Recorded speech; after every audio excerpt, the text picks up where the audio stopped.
Morning. Welcome to Breaking Dawn.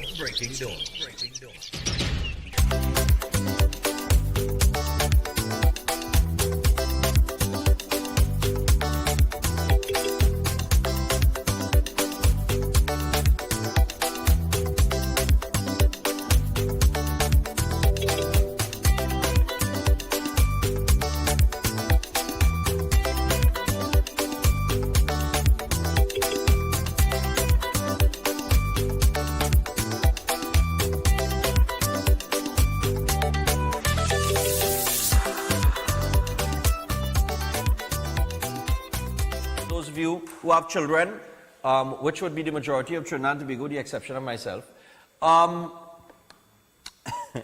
chef laughing, yes. We have a children's book by an author who is from Trinidad and Tobago, born in Trinidad and Tobago, but now resides in Florida. And her name is Farah Chauquan. Chauquan, you're saying? I think it's Chauquan. But I'll find out from her. All right? I think she's ready via Zoom. Huh? Yeah, I have my earpiece on. I heard something just now. Chauquan. All right, thank you. I know I got it right, you know.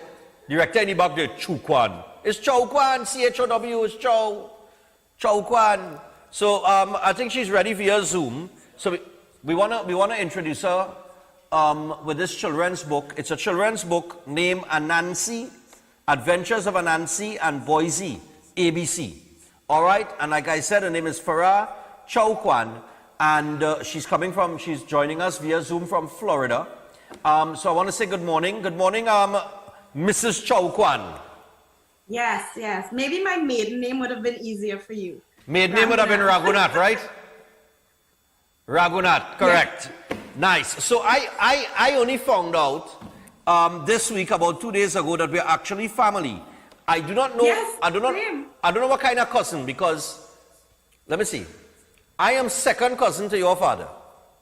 Yes. Because your father and my mother is cousins. Correct. So we're pumpkin vine. So does that make us second cousins as well, or third cousins? You know, English really doesn't have a word for it. Okay. All right, good. So we're just family. We know we're family. Right. Because my father... In Trinidad, pumpkin vine. Pumpkin vine thing. Because my grandfather was Frankie Raghunath. So... Same. Davy Raghunath, you are Raghunath. All right, yes. Nice. It's amazing how much family you find out you have as you get older in life. I went to a funeral the other day on my grandmother's side now. My grandfather's wife, Marjorie. And I went to a funeral the other day, and the funeral, and they're like, you know, uncle so-and-so, you know, auntie so-and-so, you know, tanti, and I'm like, well, no, you know, I don't really know, you know. So I was introduced to a few people. All right. Our family, nice to meet you. Yeah, well, same here. Nice to meet you too. How was life in Florida? It is nice. It's mango season. Mango season is sweet. All right, great. We love it.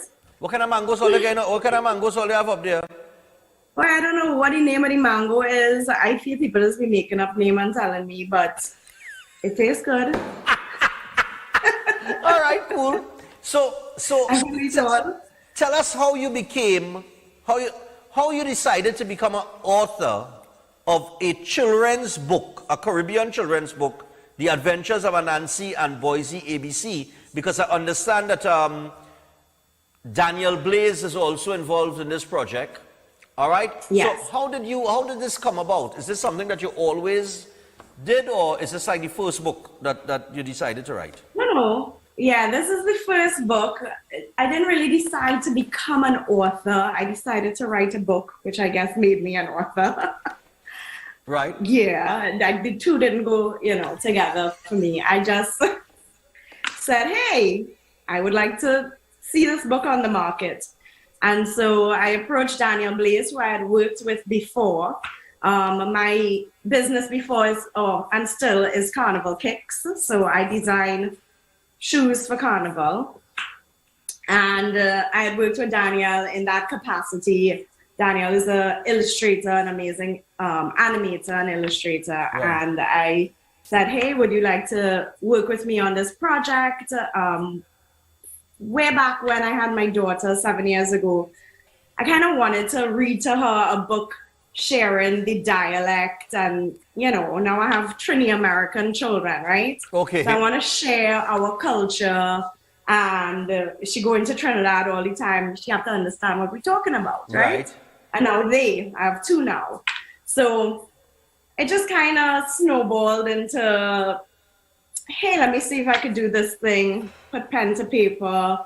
Danielle and I brainstormed the characters and the illustration, and the creative process was so amazing and fun that now I feel like a bug has bitten me and I want to do it again. Well, I mean, okay, so how old are your kids? The first one you said was 7 years old? 7 and 4, yes. 7 and 4, okay.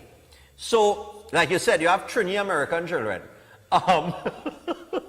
Now, Trinidad and Tobago folklore and storytelling, like with these two characters, Anansi and Boisie, some of the other characters I can remember, I think, let me see, Tanti Merle. I think Tanti Merle was one. Well, Tanti, just Tanti. We didn't give Tanti a name. Right. Tim Tim, Slim, Tall Boy. All of these were characters like, Paul Keane Douglas. Okay.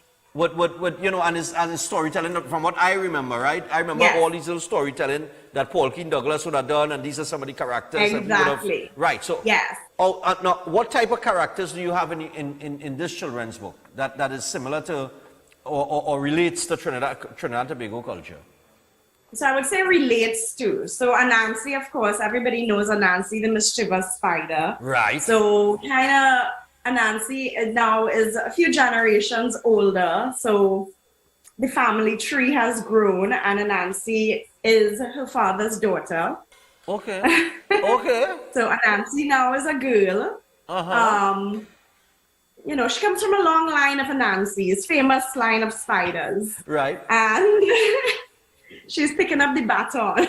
All right, beautiful. And Anansi's best friend, Boisie, is a batchak. All of the animals in the book, or the characters in the book, are based on animals local to Trinidad and Tobago. Right. So Boisie is a batchak. We have Heidi, the hummingbird. Patridge, the honey creeper, purple-breasted honey creeper, which is only found in Trinidad and Venezuela. Okay. We have Tanti, that is a hawksbill turtle.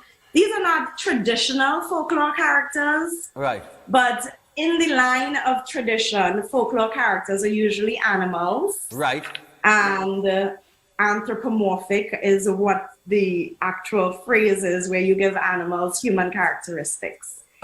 And so we based that, on Papabois and the whole, forest and animals. And we kind of carried the line through there with our own cast of fun characters. Okay, brilliant. Now this book is for ages what? 5, 4 to 10? I would say, Caribbean children smart, they read early, but the younger you read to children, the better it is for their literacy. So as young as you want to start reading to your kids until I would say about 7-ish. Okay. Because I must mention this, because we live in a world that's so, that technology has just taken over, right? So everybody Googling and reading off their phone or their laptop, right? I just think that, that I really admire the people that write books still. Because in writing a book, especially a children's book, you get the opportunity to really do the things with your children that might be forgotten, time spending activities, like simple reading a story to your book, like you reading a story to your kids, like you said. I mean, I'm sure you have read this book to your children. What is your reaction?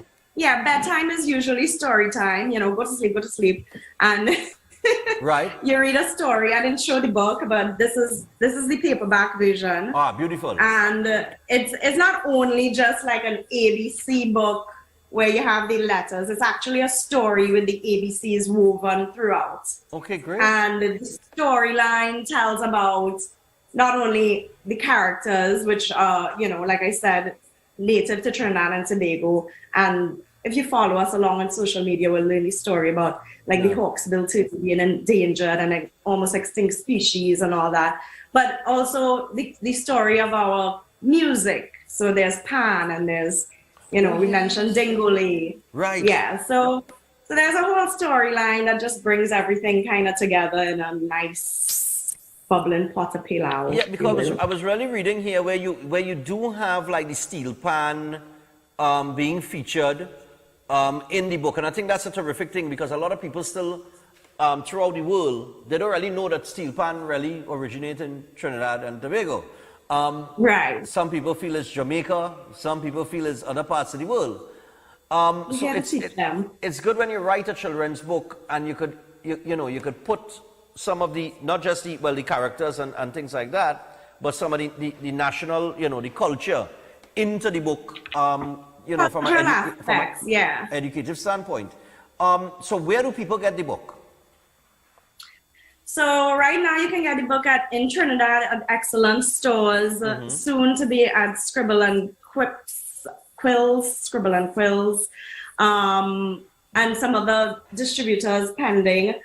You can also get it online at Excellent Stores online and Amazon. For those that shop on Amazon, it's available on all Amazon channels. Okay, great. As well as AnansiandBoisie.com. All right, so it is definitely at Excellent Stores right now. Yes.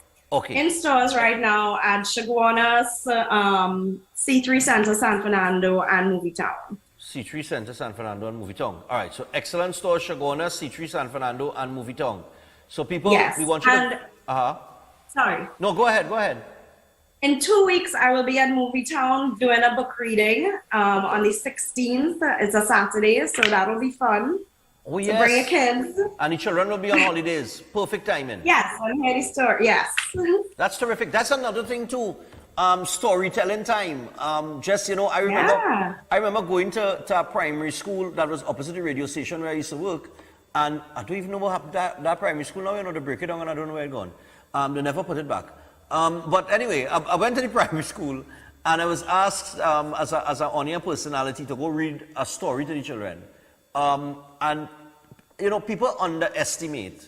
I think, we live in a world that's so fast these days. Everything is just zip, zap, zip, zap. And people don't take time to catch our breath, exhale, and just enjoy the simple moments. Children enjoy storytelling time. They pay attention, It's something that captures their attention, especially if you're really good at telling a story and if you put yourself into the characters. It's just an amazing thing to see, especially when you compare that to a child's attention span on YouTube. A child's attention span might last 2 to 3 minutes on YouTube in one video. After that, they get fed up and they go on the bay. But a story, they will sit down and they will listen to you tell a story for 10 to 12 minutes. Depending on how long the book is. And I think it's a terrific thing. So I look forward to the... Funny you mentioned Paul Keynes Douglas before, which I think was core memories. Yeah. So that was a core memory for me, going to Queen Soul and going to Paul Keynes Douglas' show, Tell Me a Story. I think that kind of factored into the reason why I did this as well. I feel like we've lost the art of, while we have lots of local storybooks now, which is great. Yeah. I think we need to bring back, building like these characters and bringing them to life and really engaging kids with something that they could relate to. Yeah. Culturally, this is an expression of themselves. They can see themselves in it. And that's just something cool. When I was growing up, all Cabbage Patch Kids were white. Now we have lots of different colors. Yeah. The only thing that change up. The only thing I think really stays standard is Barbie. Well, yeah, no. I saw Alf in Target yesterday. So Alf? Whole thing come back again. Yeah. Now all those things from when we were growing up now coming back on children, like they're real amazed with it now. And we like, yeah. They didn't know. And Alf. I couldn't even remember the Alf catchphrase. I was like, what does Alf say? What did Alf say? But Alf, a big Alf. Maybe he might come back on TV. You never know. But Farah, I want to thank you for giving us the information on the children's book. And people, it's in excellent stores. Excellent stores, Shogunas, C3 and Movitong. And Farah will be here for a reading at Movitong in 2 weeks' time, you said? In 2 weeks' time, and I'll be next week doing some school readings. So very excited about that as well. I hope one of your schools are on the list. Beautiful. So thanks a lot. And people, go out and get the book. I know a lot of parents watch the show, and I know a lot of children watch it as well. So, you know, take the time, buy the book, purchase the book, and read it to your kids. They're going to enjoy it. All right? It's called The Adventures of Anansi and Boisie, ABC. It's a terrific book. Check it out. Thanks a lot. Thank you. All right, stay safe. So that is Farah Chowkwan. All right? And that's the book, Adventures of Anansi and Boisie, people, and Adventures of Anansi and Boisie, ABC. So check it out. It's always, is there, Chef? Chef, when is the last time you read a story to your children, boy?